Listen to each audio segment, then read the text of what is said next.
राधे राधे। सभी हरिभक्तों और वैष्णव जनों के श्री चरणों में मेरा प्रणाम। आइए मीरा चरित्र की आगे की घटनाओं को हम सब श्रवण करते हैं। भक्तों, अब सब देख सकते हैं कि किस तरह बांग्लादेश और भारत के कुछ स्थानों पर हम हिंदुओं पर कितने तेज हमले हो रहे हैं। इसकी एकमात्र वजह है हमारी एकजुट ना रहना। और भारत के ही कुछ स्टेट्स पर तो हम लोग अल्पसंख्यक भी बन चुके हैं। इसलिए आप सभी हिंदू भाई और बहनों से मेरी यही रिक्वेस्ट है कि आप सब एकजुटता बनाए रखें और हो सके तो अपने सोशल मीडिया के प्लेटफॉर्म्स पर, चाहे वो फेसबुक हो, इंस्टा हो, वहाँ पर आप अपने नाम के साथ हिंदू शब्द ज़रूर जोड़ें।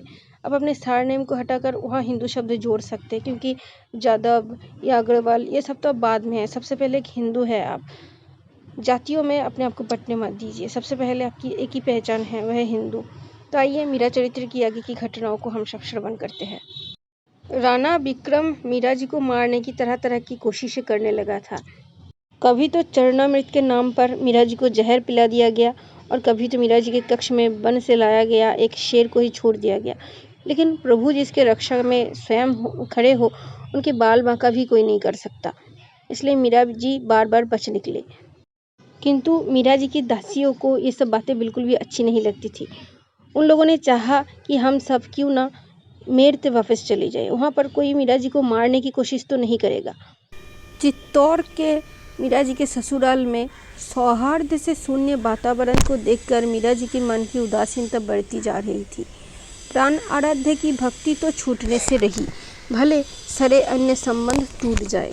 परिवार की विकट परिस्थितियों में क्या करना चाहिए, किससे राय ली जाए, कुछ सूझ नहीं रहा था।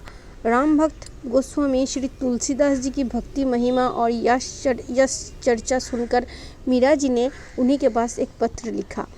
स्वस्ति श्री तुलसी कुल भूषण दूषण हरण गुसाई, बरही बार प्रणाम करहूँ अब हरहु शोक समुदाय। पत्र लिखकर मीरा जी ने श्री सुखपाल ब्राह्मण को बुलवाया और कहा, पंडित जी, आप यह पत्र श्री तुलसीदास जी को जाकर दीजिए और उनसे हाथ जोड़कर ये विनती कीजिएगा और मेरी ओर से कहिएगा कि पिता सम मानकर मैंने आपसे राय पूछी, अतः मेरे लिए जो उचित लगे सो आदेश दीजिए। बचपन से भक्ति की जो लौ लगी है वो तो कभी छूट नहीं पाएगी, ये तो प्राणों के साथ ही जाएगी।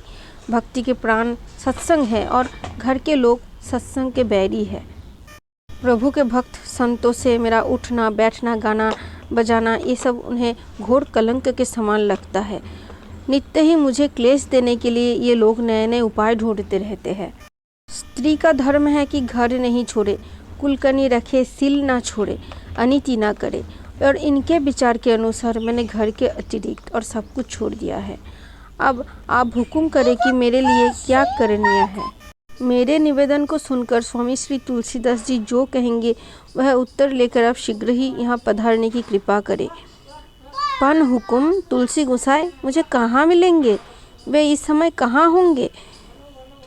मीरा जी कह रही है कि परसों चित्रकूट से एक संत पधारे थे।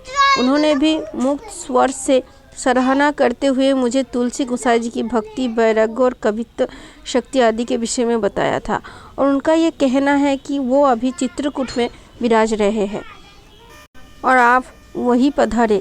जैसे त्रिषित जल की राह तकता रहता है वैसे ही मैं आपकी प्रतीक्षा करूंगी। इतना कहते कहते मीरा जी की आंखों में जल भर आया। सत पर साईं उभो है हुकुम, आप चिंता मती करावो। श्री सुखपाल ब्राह्मण आशीर्वाद देकर चल पड़े और वहाँ जाने के बाद जब श्री सुखपाल ब्राह्मण तुलसीदास जी का पत्र मीरा जी के लिए लाए तो फिर उसको पढ़ करके मीरा जी का रोम रोम पुलकित हो उठा। स्वामी श्री तुलसीदास जी ने लिखा था, जाके प्रिय न राम वैदेही, तजिए ताही कोटि बैरी सम, यद्यपि परम स्नेही। तजो पिता प्रह्लाद, विभीषण बंधु भरत महतारी, बलि गुरु तजो कंत ब्रजो, बनितनी भय मुद मंगलकारी। नातो नेह राम सो मनियत, सुहृत सुसेब जहाँ लो, अंजन कहा आखी जेहि फुटे, बहुत कहो कहाँ लो। तुलसी सो सब भांति परम हित, पूज्य प्राण ते प्यारो, जासो बड़े स्नेह राम पद, ऐसो मतो हमारो। मीरा जी ने इसको पढ़कर आंखें मूंद ली। मंद नेत्रों से उनके हर्ष के मोती झरने लगे। कुछ देर बाद उन्होंने श्री सुखपाल ब्राह्मण के चरणों में अपना सिर रख दिया। क्या नज़र करूं, इस उपकर के बदले कुछ दूं, ऐसी कोई वस्तु नज़र तो नहीं आती।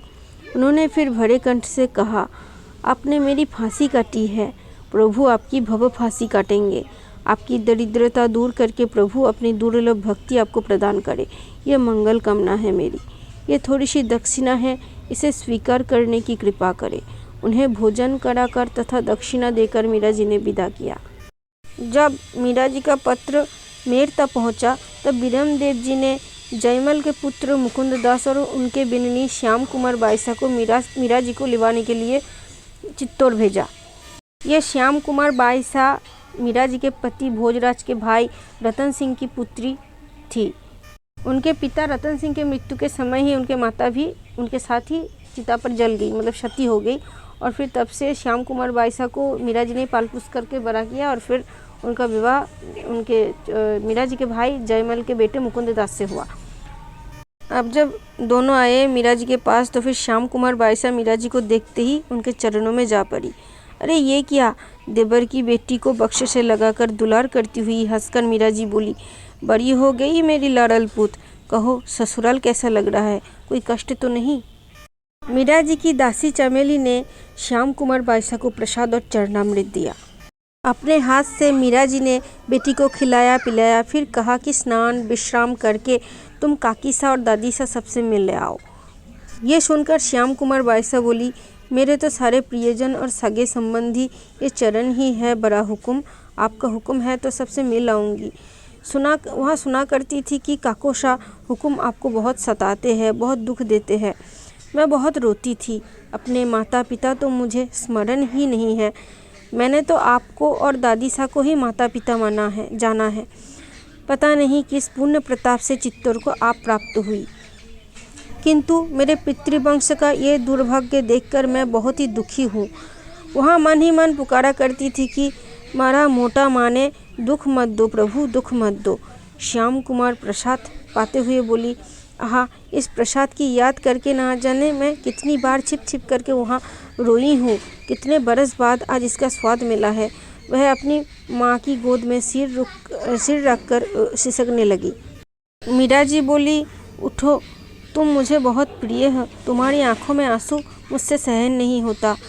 नहा धोकर दादीसा के पास जाओ, उनके तो देखने को एक तुम ही हो, क्योंकि उनका तो बेटा भी, बड़ा बेटा छोटा बेटा दोनों ही, उन दोनों का ही मृत्यु हो चुका है। श्याम कुमार बाईसा ही उनका एकमात्र अपना है।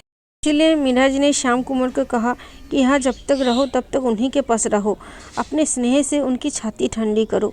मैं तो मेरे साथ चली रही हूँ ना। स्नान करने के उपरांत श्याम कुमार बाईसा ने गिरधर लाल के दर्शन किए। उनकी आंखों से आंसू बहे चले। वो गिरधर लाल को अपना भाई मानती थी, इसलिए उन्होंने कहा, मारा बीरा थे यूँ मने बिसराई दो तो पाछे मैं किन री आस करूँ। मेरे भैया, यदि तुम ही मुझे इस तरह भुला दोगे तो फिर मैं किससे आशा रखूं। अपने त्रिलोकीनाथ भाई के पैरों पर सिर रखकर उसने मन के उल्हाने आंखों के राह बहा दिए। आंसुओं से प्रभु के चरण धुल गए। हिचकियों से झटके खाती देह को गोद में भरकर दुलार करती मीरा जी ने उनके आंसू पोंछे।